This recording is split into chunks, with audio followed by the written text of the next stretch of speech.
చేయబెట్టుకొని ప్రమాణం చేయాలి ఆత్మసాక్షిగా. తెలుగుదేశం పార్టీ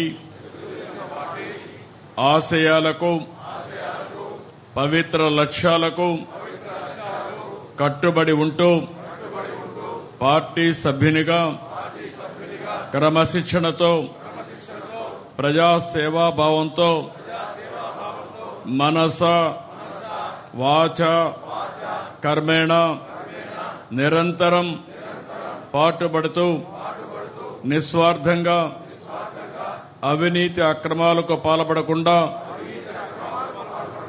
దీక్షా దక్షతలతో అంకిత భావంతో తెలుగుదేశం ప్రతిష్టను ప్రతిపత్తిని పరిరక్షించేందుకు ఎల్లప్పుడూ కృషి చేస్తూ పార్టీ మరియు ప్రజలు నాపై ఉంచిన విశ్వాసాన్ని వమ్ము చేయకుండా నిత్య చైతన్యంతో పార్టీకి ఉజ్వల భవిష్యత్తు కల్పించేందుకై నా వంతు కర్తవ్యాన్ని విధులను బాధ్యతాయుతంగా నిర్వహించగలనని ప్రమాణం చేస్తున్నాను.